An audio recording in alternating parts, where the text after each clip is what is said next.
Hello, അസ്സലാമു അലൈക്കും. Welcome back. ഇന്ന് ഞാൻ നിങ്ങളുമായിട്ട് ഷെയർ ചെയ്യുന്നത് വീട്ടമ്മമാർക്കൊക്കെ യൂസ്ഫുൾ ആയിട്ടുള്ള 2 കിടിലൻ ടിപ്പുകളായിട്ട് തന്നെയാണ് വന്നിട്ടുള്ളത്. നമ്മളൊക്കെ പല ആവശ്യങ്ങൾക്കും വേണ്ടിയിട്ട് തേങ്ങ യൂസ് ചെയ്യുന്നവരാണ്. ചിലപ്പോൾ നമ്മൾ തേങ്ങ ഉടച്ച് കഴിഞ്ഞാൽ നമുക്ക് ഒരു മുറിയെ ആവശ്യം വരുള്ളൂ.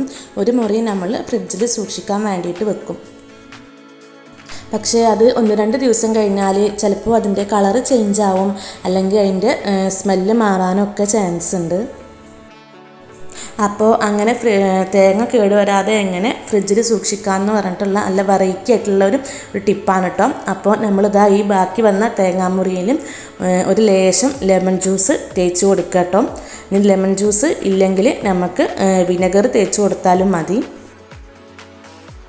തേങ്ങാമുറിയുടെ ഉൾഭാഗത്തും പിന്നെ ഇതാ ഈ സൈഡിൽ കൂടെയൊക്കെ നന്നായിട്ട് നമ്മൾ അപ്ലൈ ചെയ്ത് കൊടുക്കണം കേട്ടോ.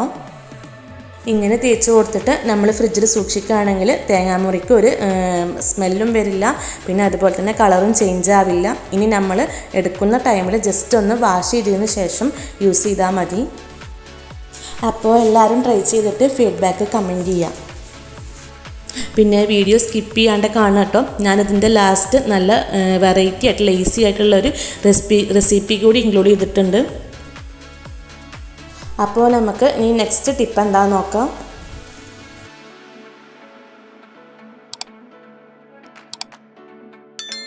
അപ്പോൾ അതിന് വേണ്ടിയിട്ട് ഞാനിവിടെ കുറച്ച് മാന്തൾ നന്നായി ക്ലീൻ ചെയ്തതിന് ശേഷം വാഷ് ചെയ്തെടുക്കുന്നുണ്ട്. നിങ്ങൾ വിചാരിച്ചിട്ടുണ്ടാവില്ലേ മീൻ വെച്ചിട്ട് എന്ത് ടിപ്പാണെന്നുള്ളത് പറഞ്ഞു തരാം കേട്ടോ. നമ്മളൊക്കെ മീൻ ക്ലീൻ ചെയ്യാൻ വേണ്ടിയിട്ട് മടിക്കുന്നവരാണ്. എന്തുകൊണ്ടാണ് നമ്മളൊക്കെ മടിക്കുന്നത്? മീൻ ക്ലീൻ ചെയ്തതിന് ശേഷം നമ്മളെ കൈയൊക്കെ ഒരുമാതിരി മീനിൻ്റെ സ്മെല്ലായിരിക്കും. എങ്ങനെയൊക്കെ നമ്മൾ സോപ്പ് ഇട്ടിട്ട് കഴുകി കളഞ്ഞാലും ആ സ്മെല്ല് നമ്മളെ കയ്യിൽ നിന്ന് പോവില്ല. അപ്പോൾ മീനിൻ്റെ സ്മെല്ല് പോകാൻ വേണ്ടിയിട്ട് നമുക്ക് എളുപ്പത്തിൽ ചെയ്യാൻ പറ്റിയിട്ടുള്ള വെറൈറ്റി ആയിട്ടുള്ള 2 ടിപ്പുകളാണ്.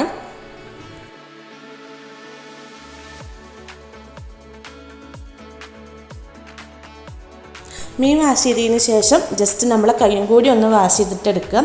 എന്നിട്ട് ഒരു ലേശം കറിവേപ്പിലയും പിന്നെ അതിലേക്ക് കുറച്ച് ലെമൺ ജ്യൂസും കൂടി ചേർത്തിട്ട് നന്നായി കയ്യിൽ വെച്ചിട്ടൊന്ന് ഉരച്ച് കൊടുക്കുക.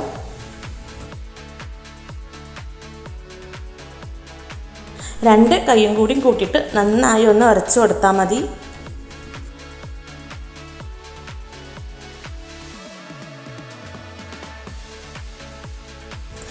എന്നിട്ട് ആദ്യം വെള്ളം കൊണ്ടൊന്ന് വാഷ് ചെയ്തതിന് ശേഷം പിന്നെ നമ്മൾ ഏത് ലിക്വിഡാണ് യൂസ് ചെയ്യുന്നതും അതുകൊണ്ട് ഒന്നുകൂടി വാഷ് ചെയ്താൽ മതി കേട്ടോ. ഏത് മീനിൻ്റെ എത്ര വലിയ പോവാത്ത സ്മെല്ലാണെങ്കിലും പോയി കിട്ടും. അപ്പോൾ ഇതും എല്ലാവരും ഒന്ന് ട്രൈ ചെയ്ത് നോക്കാം. ഇനി നമുക്ക് നെക്സ്റ്റ് ടിപ്പ് എന്താണെന്ന് നോക്കാം. അത് നേരത്തെ പോലെ തന്നെ ജസ്റ്റ് നമ്മൾ മീൻ വാഷ് ചെയ്തതിന് ശേഷം കൈ വാഷ് ചെയ്തിട്ട് പിന്നെ അതിലേക്ക് നമ്മൾ ലേശം കോക്കനട്ട് ഓയിൽ ആദ്യം ഒന്ന് അപ്ലൈ ചെയ്തിട്ട് കൊടുക്കുക. ഇനി ലേശം വിനെഗർ കൂടി ആഡ് ചെയ്തിട്ട് 2 കൈയിലും ഒന്ന് തേച്ച് കൊടുത്താൽ മതി. എന്നിട്ട് നേരത്തെ പോലെ തന്നെ നമ്മൾ യൂസ് ചെയ്യുന്ന ലിക്വിഡ് ഉപയോഗിച്ചിട്ട് കൈ വാഷ് ചെയ്താൽ മതി. 2ഉം നല്ല യൂസ്ഫുൾ ആയിട്ടുള്ള ടിപ്പുകളാണ്. വീഡിയോ നിങ്ങൾ കണ്ടതിന് ശേഷം നിങ്ങളെ ഫ്രണ്ട്സിനും റിലേറ്റീവ്സിനും ഒക്കെ ഒന്ന് ഷെയർ ചെയ്ത് കൊടുക്കുക കേട്ടോ. പിന്നെ സബ്സ്ക്രൈബ് ചെയ്യാതെ കാണുന്ന കൂട്ടുകാരാണെങ്കിൽ ഒന്ന് സബ്സ്ക്രൈബ് ചെയ്തിട്ട് സപ്പോർട്ട് ചെയ്യുക കേട്ടോ. നെക്സ്റ്റ് ഇനി ഞാൻ ടിപ്പ് ചെയ്യുമ്പോൾ നല്ല ഫ്രഷ് മാന്തൾ വാഷ് ചെയ്യുന്ന വീഡിയോ ആണ് കാണിച്ചിരുന്നത്. അപ്പോൾ അത് വെച്ചിട്ട് നല്ല എളുപ്പത്തിൽ ഒരു കറി ഉണ്ടാക്കാമെന്ന് വിചാരിച്ചു. അപ്പോൾ ഞാൻ അതും കൂടി നിങ്ങൾക്കൊന്ന് കാണിച്ചു തരാം. എല്ലാവർക്കും അറിയുന്നത് തന്നെ ആയിരിക്കും, എന്നാലും ഞങ്ങൾ ചെയ്യുന്ന എളുപ്പത്തിൽ വെക്കുന്ന ഒരു മെത്തേഡാണ്. അപ്പോൾ അതിന് വേണ്ടിയിട്ട് ഞാനിവിടെ കുറച്ച് ചെറിയ ഉള്ളി ആദ്യം ഒന്ന് ചതച്ചെടുക്കുന്നുണ്ട്. ചെറിയ ഉള്ളി കുറച്ച് കൂടുതൽ വേണം. വലിയ ഉള്ളി ഒന്നും ആഡ് ചെയ്യുന്നില്ല. ചെറിയ ഉള്ളി കുറച്ച് കൂടുതൽ എടുക്കുക.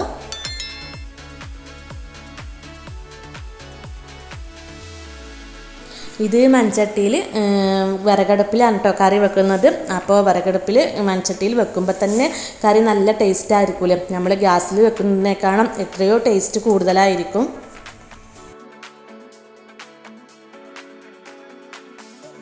അപ്പോൾ അങ്ങനെ ഞാനിതാ ഉള്ളി ചതച്ചെടുത്തിട്ടുണ്ട്. ഇനി ഞാനിവിടെ കറി വെക്കുന്ന മണ്ണിൻ്റെ ചട്ടി എടുത്തിട്ടുണ്ട്. ഇനി നമ്മൾ ചതച്ച ഉള്ളി ആദ്യം ഇതിലേക്ക് ഇട്ട് കൊടുക്കുക.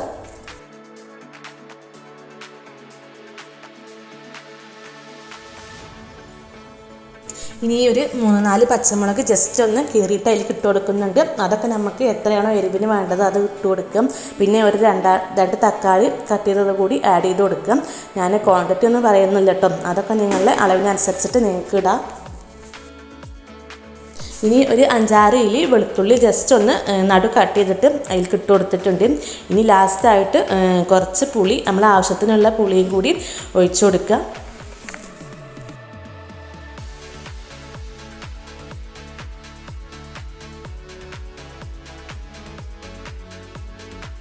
ഇനി ലാസ്റ്റായിട്ട് കുറച്ച് വെള്ളം കൂടി ഒഴിച്ച് കൊടുത്തിട്ട് നമ്മളത് അടുപ്പിലേക്ക് വെച്ചിട്ടുണ്ട്.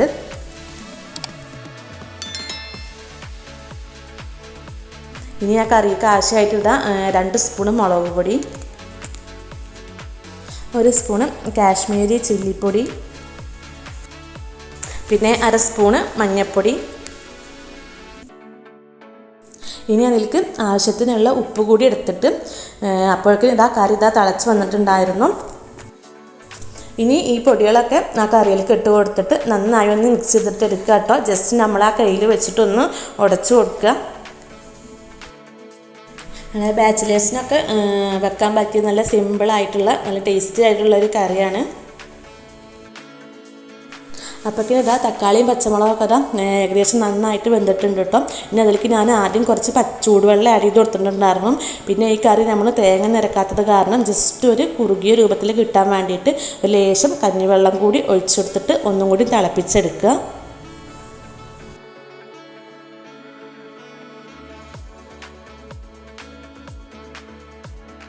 എന്നിട്ട് നന്നായിട്ട് തിളച്ചതിന് ശേഷം എരിവും പുളിയും ഉപ്പും എല്ലാം കറക്റ്റ് ആയതിന് ശേഷം നമ്മൾ കഴുകി വെച്ചിട്ടുണ്ടായിരുന്ന മാന്തൽ കൂടി അതിൽ ആഡ് ചെയ്തിട്ട് നന്നായി ഒന്ന് തിളപ്പിച്ചെടുക്കാൻ മതിയിട്ട് വേവിച്ചെടുക്കുക.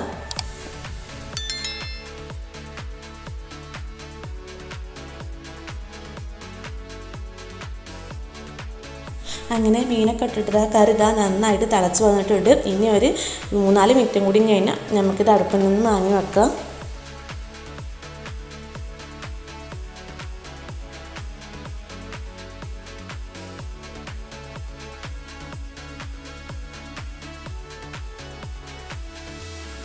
അപ്പോൾ നമ്മളെ കറി നല്ല ടേസ്റ്റി ആയിട്ട് സിമ്പിളായിട്ടുള്ള കറി ഇവിടെ റെഡി ആയിട്ടുണ്ട്. അപ്പോൾ മീനൊക്കെ ആവശ്യത്തിന് വെന്തിട്ടുണ്ട്. ഇനി നമുക്കിത് അടുപ്പിൽ നിന്ന് വാങ്ങി വെക്കാം. നല്ല ചൂട് ചോറിൻ്റെ കൂടെയോ ചപ്പാത്തിൻ്റെ കൂടെയോ ഇനി ഒന്നുമില്ലെങ്കിൽ നമുക്ക് ദോശയോ പുട്ടിൻ്റെ കൂടെയൊക്കെ കഴിക്കാൻ പറ്റിയിട്ടുള്ള നല്ല കറിയാണ്.